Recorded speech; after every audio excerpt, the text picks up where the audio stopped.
পৃথিবীর মধ্যে 6টি শ্রেষ্ঠ দোয়া, এই দোয়াগুলোর আমল যদি কোনো বান্দা বান্দি করতে পারে তাহলে পৃথিবীতে যতগুলো দোয়া আছে তার ভিতরে এই দোয়াগুলোই সর্বশ্রেষ্ঠ দোয়া বলেছেন নবী করিম সাল্লাল্লাহু আলাইহি ওয়াসাল্লাম।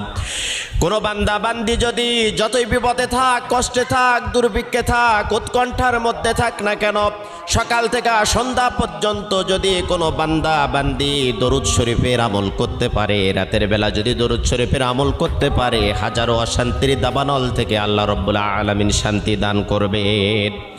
1 নম্বরে দরুদ শরীফের আমল করবেন। 2 নম্বরে ইস্তেগফার।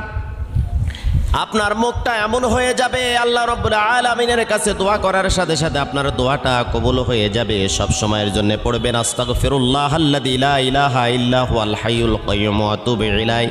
যদি না পারেন তাহলে পড়তে থাকবেন শুধু আস্তাগফিরুল্লাহ। 3 নম্বরে আপনি পড়বেন ইয়া যাল জালালি ওয়াল